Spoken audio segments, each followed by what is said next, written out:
This is where we left off last time in the modeling of this sort of space booth for the Blender Challenge seasonal holidays. And I'm going to go on in this video and I'm going to model one more piece right here for this seed. And then I'm going to go on and finish up the modeling. And I'm also going to texture the piece that we create here with you today in Substance Painter and talk to you a little bit about that. And I will texture the rest of this. I'm not going to show you all, but I will show you a couple of tips and tricks for the seat and for the cushions that are going to go at the back.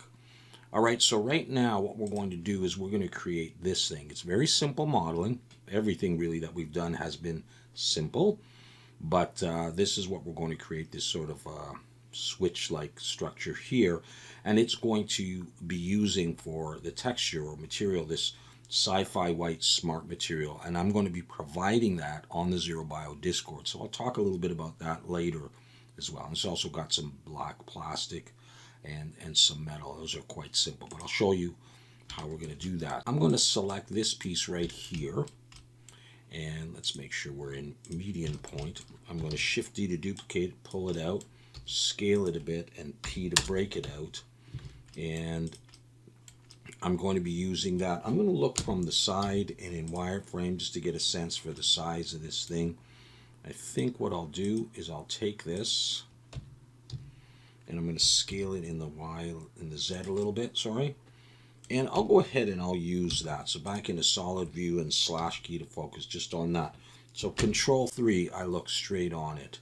Now, actually, as I look at this, I do want it a little bit wider. Maybe it's a little bit smaller like that. All right, actually, maybe scale in the line. All right, so we're going to create that. It's very simple.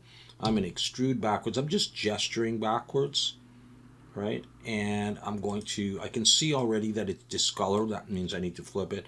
But with that face selected, I'm going to X faces, get rid of that. Then I'll select it all, Alt-N, recalculate outside, or Shift-N. Now it's got a bevel on it, but I don't want that, so I'm going to actually get rid of that. I'll get rid of all this stuff here, and we'll start from scratch. So I'm going to select this end, or this edge, that edge, this edge, this edge. This is just straightforward modeling, the kind of stuff I do all the time. So hopefully it's not too repetitive. I'm going to split it and add one more, so a total of 3. Shift Alt and click there and do the same thing to bevel the top. Like that. Now I actually think I'm going to have it a little bit shorter, a little bit less deep. So there's our basic part here, which is this back part. Now actually I think I'm going to put another plate on top of here.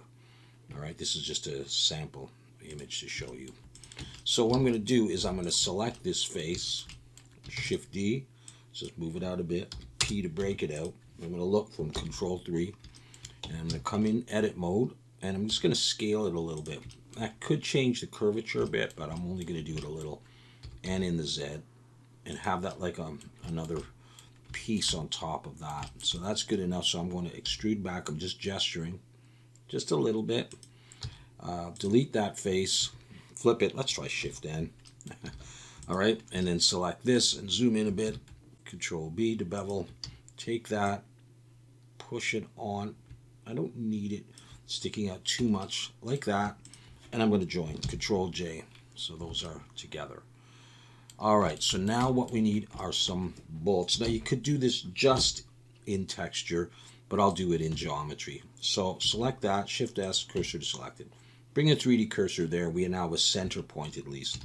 Shift A, mesh circle, and go for something simple like 16 vertices. Scale it down, F to make a face, and rotate Y 90 so it faces us. Just pull it out a bit, Control 3. Scale it down. I want it pretty small because I'm going to be putting those toggle switch things along there, 4 of them, so I need pretty small bolts so it doesn't take up too much space. So do that, and then extrude back and X faces, get rid of that back face, flip this, Shift N. Trying to do that instead of Alt-N and then choose it. Control B, I'll do 3. Push that in.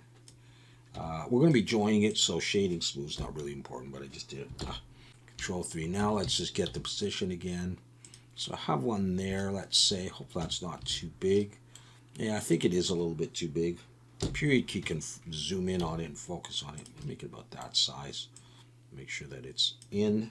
Control 3. Position it. Okay. My 3D cursor is right in the middle, so I can take this, and my gizmo was right on there, so I should be able to mirror right off the bat. So mirror in the X and in the Z. No, that didn't work, did it? Ah, sorry, I'm in the wrong orientation, in the Y and in the Z. All right, I like that, so I'm going to go ahead and apply it, and I'm going to join. I'm just going to recalculate all of it and merge by distance just in case, but it's fine. All right, so now I'm going to create this little square here, and then we'll put the I don't know, toggle switches or whatever they are on top of that. So Shift A, mesh plane, scale it down to get a size that you like, rotate Y 90, and we'll get this to fit. Keep thinking I'm looking from the front. So you're going to want 4, something like that's probably okay. All right, so I'm going to take that, I'm going to extrude back until it goes in, get rid of that face.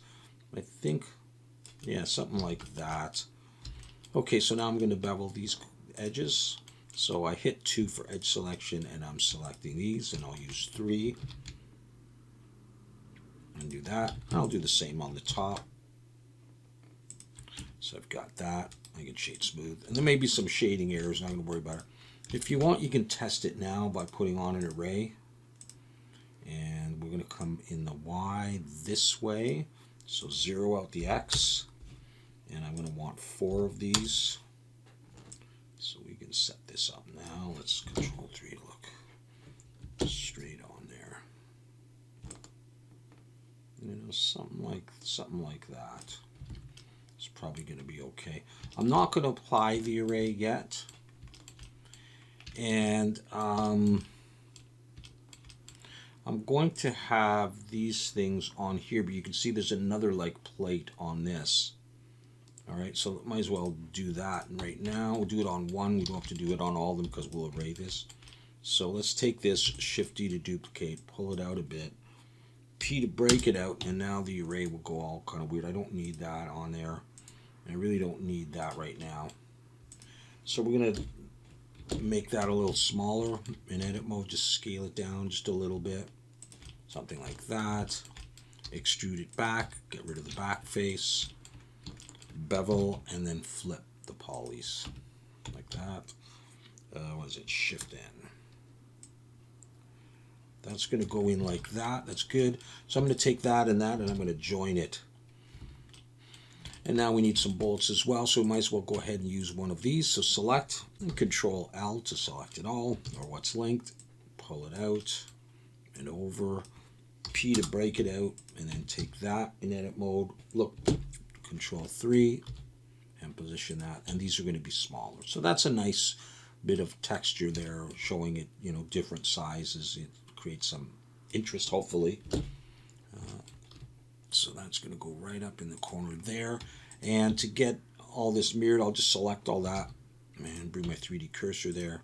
I just don't want that to there. I think that's probably fine. All right, so I'll just make sure that I set the origin to the 3D cursor. My gizmo will pop right there around the 3D cursor. And I'm going to mirror in the Y and in the Z. And that's going to look okay, I think. So I'll apply the mirror, and I'll join that. All right, so now we're ready to do the other part. So I'm going to bring in a circle. I'm going to go for 24. You can even go for 32 if you don't want to use a subdivision. And I'll try not to. But it's just, you know, get it as smooth as you like it. A lot of games, things aren't really all that smooth anyhow. Okay, so maybe it's a little bit smaller. So to do this, you can do any kind of design you want. I'm going to extrude back a little bit. Take this whole thing, sort of push it in. 2 for edge selection, Shift Alt and click, E and S. Scale it in a bit. I just want to look at this again. So it goes in, and then it goes up another level. So got something like that, and then extrude out like this. E and S come in a ways, and then E, just come down a bit. We'll be putting something in there. So I'm going to flip those, and 2 for edge selection, Shift Alt and click these main edges there and bevel them with 3. And then I'm going to Shift Alt and click this one too, because without it you're going to have shading issues. So I'm going to do that. But just see if it's smooth enough. I think, from a distance it's fine anyhow. If you put a subdivision on there, it's going to look great, but may not be necessary.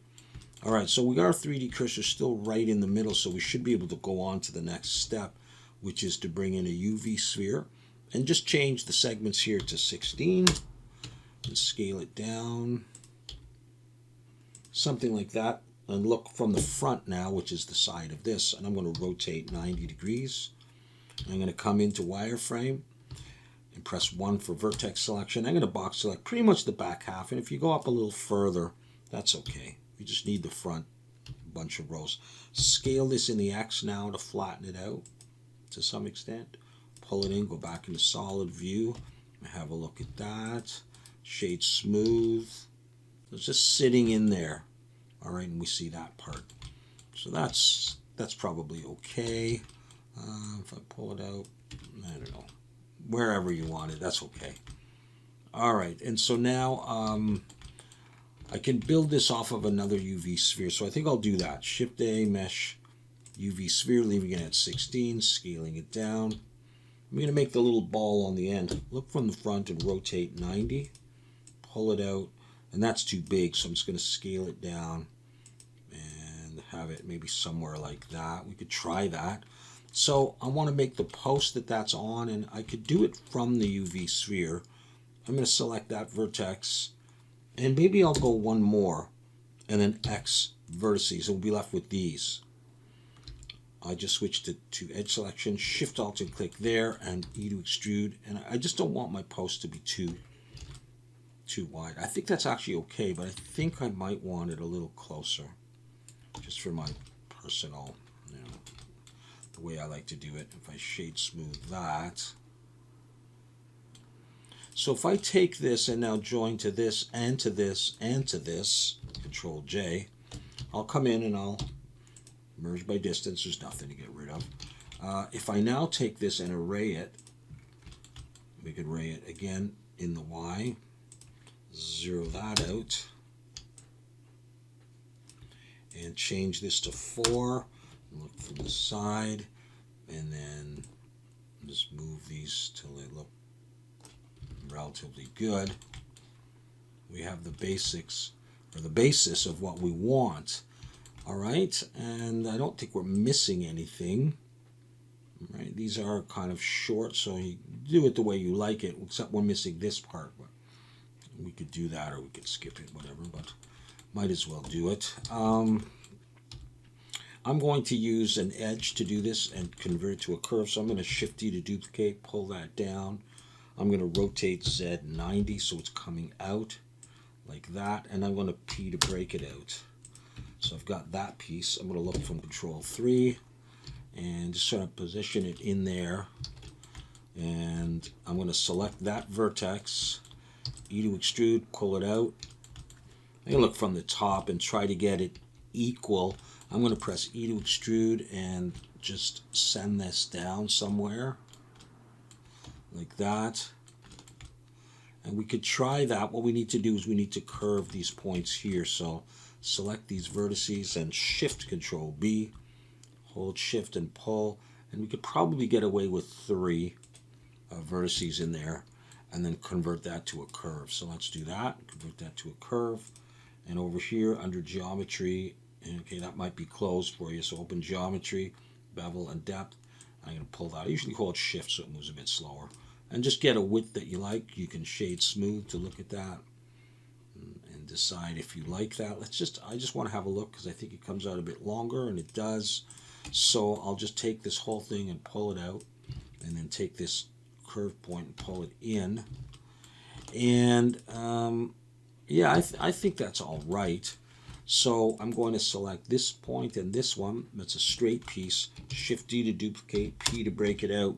That's another little curve piece there. I can take that and slide it down maybe about halfway. and then I can increase the depth of this a little bit so it looks like there's another piece on there. And we're going to convert this to a mesh, so I'm going to scroll up, change the resolution to 3 and on that one, yeah, and we're going to convert to mesh.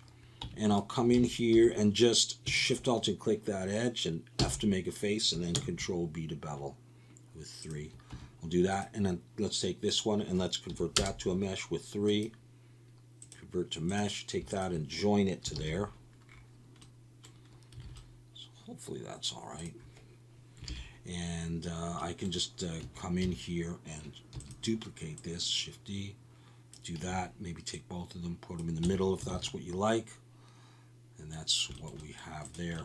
This can actually be joined. You don't have to join it, but I'm going to merge by distance. Now, I'm not going to apply the array at this point because I'm going to unwrap one of them. So that's the model right there. It's not necessarily super optimized, but it's okay. If we just select it all, I don't know if we have to do that actually. Come to statistics, you know, it's 8,000, how many vertices? 4,700 vertices or so. So it's not tiny, but it's not huge. It's somewhere in between. Okay, so the next thing we need to do is unwrap this. I'll go to UV editing window. So the way I'm going to unwrap this is the following. I'm going to come in here, and in to edge selection, I'm going to Shift Alt and click this upper edge that goes all the way around. Control E, mark seam. And then I'm going to Shift Alt and click this one and just go around and do all the corners. I like to use 3 and then just grab the middle one. This is something I'm used to doing. And Shift Alt and click there. Control E, mark seam. So that piece is unwrapped. I'm going to do the same kind of thing to this one, this second level. Shift Alt and click there. Control E, mark seam. And then go around and get the corners, the middle of the 3 from my bevel. And let's see if I can get this one. Okay, it's got the 2 of them, so just do that. Yep, okay, Control E, mark seam. Don't worry about if my shading looks a little off. I can fix that with some modifiers in a minute. I want this one and this one. And you might think that you don't always need the same number of edges. You might need less, you might need more. But Substance Painter will react to how this thing is split up. And so I've pretty much found where my edges work best. So whenever I have an interface, like a piece of electrical equipment that's basically this shape, I almost always unwrap it that way. To do these pieces here, what I'm going to do is, this is a solid face right there. Okay, so I'm going to do the same kind of thing with my surface. I'm going to Shift Alt and click that one and that one. Now I could have done one and copied it and had it unwrapped, but I'm going to do that, and I'm also going to come in behind here, and I'm going to Shift Alt and click there, and Shift Alt and click there. And it doesn't matter which one you use exactly, if it's exactly behind. I'm also going to choose that edge, which pretty much lines up with this one. I don't think you're going to see any seams anyhow, but you know, that's how I'm going to do that. So that part's unwrapped, and what's left is this main part here. Now the bolts, okay, here's how I often will handle bolts. Let me just select one and press the period key to zoom in. It is kind of a cylinder, but I find I like to just put a seam around there. That way, if I want to put like a color, let's say I want this to be black, if it was a knob or something, and this to be white, you can easily select based on the UVs, based on the seams. And this is just generally the way I like to do my bolts, if I even unwrap them at all. Sometimes I don't need to. So I'm going to select those, and of course you could keep them mirrored if you didn't want, if you only wanted to do one. But I'm just going to do that. Control E, mark seam, and that's going to be it. It should be okay. So now I'm going to come into this, and I'm just going to quickly grab those bolts. Control E, mark seam. That'll do it for all the ones that are arrayed, and the same kind of structure as I used back here. So I'm going to select all the top here, and right away I can go around to the side, to the corners, because it's all going to be the same. So it's very quick, very simple. Control E, mark seam. Same thing up here. And then these ones are a little smaller, so you got to zoom in. You can do them one at a time if you want. Of course, you can do whatever the heck you want to do. All right, so we got that one, and I'm doing, what am I doing? Shift and Alt to get all the parts of the edge. You don't want to just get a little piece of it. All right, so that part's done. And then the way that I like to unwrap these kind of things, if I've used 3, is I like to choose the middle one for wherever it, almost wherever it changes its direction.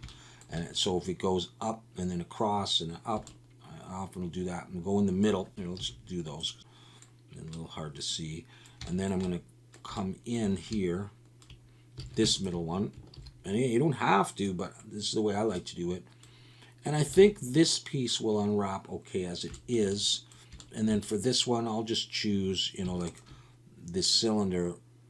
Okay, here's the thing. I want this knob to be black, and I want this, all of this, to have that sort of sci-fi white. So I'm going to come in here, and I'm going to put a seam in here. But I may actually need to, do I need to drag it? I don't know if I needed that. But at any rate, the one I want is this one. Control E, mark seam. And that will delineate this part from this part. So I'm going to do that. And for, here, let me just look from the side, I guess. Here, turn that off for now. For my UV sphere, I'm going to Shift Alt and click the middle edge. That should go all around the sphere. And I'm going to mark seam there. I'm leaving that like that. And I didn't do this yet. I'm going to come in here and Shift Alt and, okay, I don't want that. I want this piece here and that. I really could have gotten away with just using this edge, but it doesn't really matter. Control E, mark seam. All right, let's have a look at that. I'll turn the array back on. Okay, so I'm going to actually select all of it and come in and we'll try unwrap. And I got this. Now, I'm not super happy. What I'm going to do, actually, I can just pack. Let's try just packing. Let's use Blender, actually. We'll do average on this scale. It shouldn't really matter. Pack. And I get to there. I'm just wondering if I can optimize this better and who's taking up a lot of space. Just move that out of the way. Let me see if I just pack this stuff. I'll use Blender again.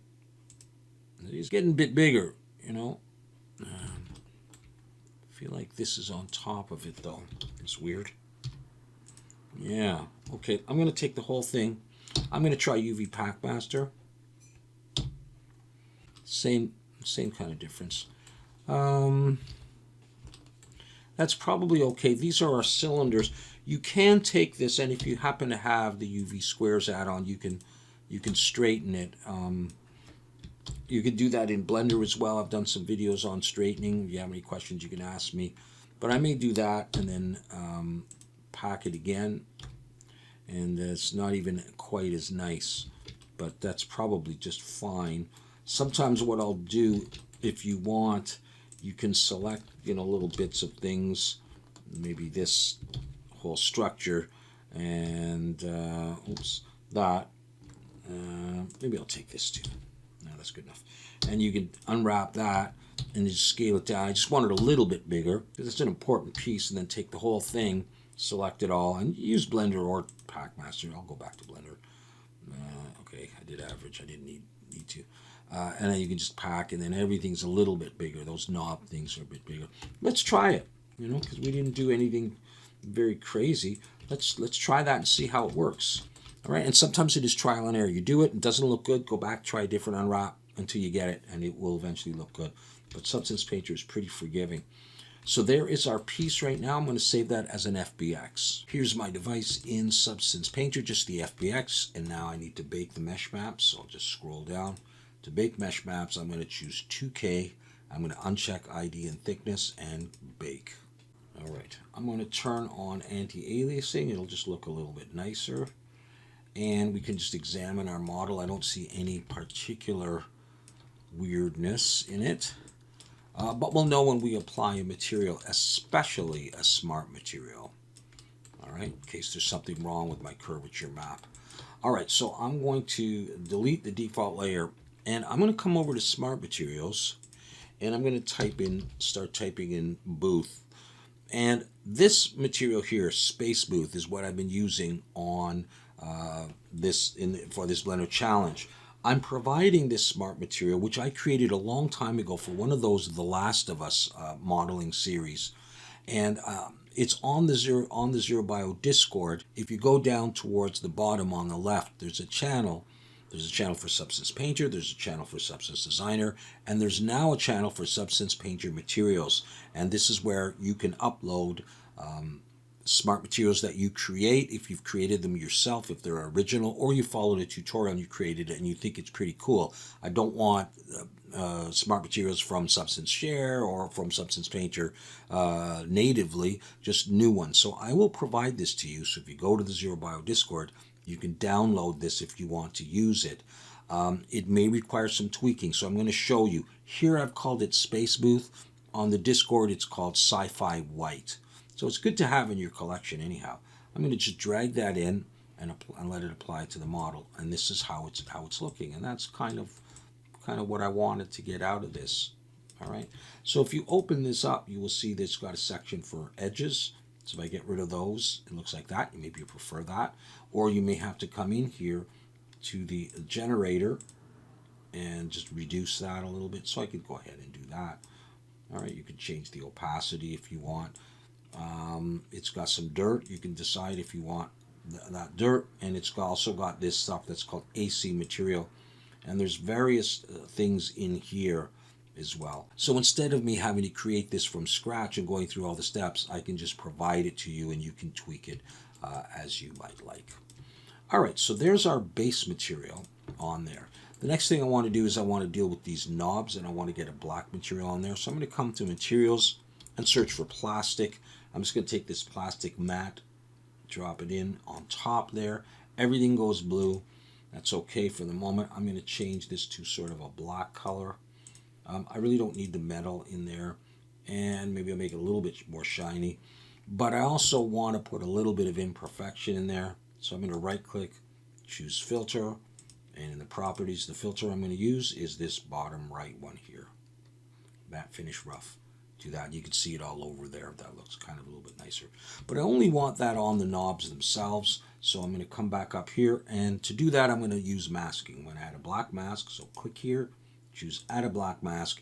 And now nothing is visible with the black. So you come over to your polygon fill. And this is why I put a seam in here. Although you see, if I just choose this mesh fill, let's see what it does. It gets the whole thing, including the stock, which I don't want. So I'm going to come over here to UV chunk fill and click here. And you can see that the UV I put in there, the seam prevents it from going further. I also want that one.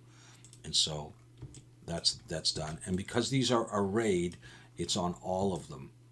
All right. Now, of course, you'll get the same effects on all of these, but I think that's fine for this particular case. So I've got the black on there, and I think it looks cool as it is like this. It looks very sci-fi, but we'll do that as well. Okay, so we have the knobs done. Back to my materials. Now I'm going to use aluminum, and I'm not sure that's in other versions of Substance Painter, but you can use any metal you want. For me, I'm going to drag this, just a relatively pure metal, all right, and make some changes. First of all, I'm going to drop this to about halfway down. I don't want it so white. I'm going to bring the roughness up. This is like a spaceship. It's not brand new metal. All right, so I want to do that. And I'm also going to do the same filter. Add filter in the properties. That one, the rough one. But I only want it on here, so I need to add a black mask. Come to polygon fill, and then try to figure out which one you should use. Let's see. If I use mesh and I click on one of these tubes, oh, okay, good. There's a seam there. Seems to only be getting that, so I can do that on both of them. And that's it. Now, I think I'm okay. I could put some dirt or rust on that, but that's kind of what I'm going to go for, except I might make it a little bit lighter. Okay. So there it is. It's done as much as I need to do in this particular video, and it looks pretty similar to this one, I would think. All right, and that's pretty much thanks to the simple unwrapping and using that smart material. All right, so that's going to be it for this video. We've done a little bit of modeling, a little bit of texturing. I didn't show you how to make the material, but like I say, it's available if you want to download it and dissect it or whatever, or go back and watch my Last of Us air conditioner videos, and you can see how I actually made it from scratch. All right, so what I'm going to do is I'm going to go on and I'm going to finish the rest of the modeling for this space booth type thing. And I'm going to come back, and there are a couple of tips I want to give you for texturing. In particular, the creases on the plastic or rubbery kind of cushions at the back, and some texture on the chair. And otherwise, you'll see when you see some final images that I use this material, this texture, very consistently throughout on almost 100% of the items. All right, so that it would seem coherent. And so I will show you that as well. So hopefully maybe 1 or 2 more videos in total to sum up this series for the Blender Challenge Seasonal Holidays. Thank you for watching, and come on back again soon.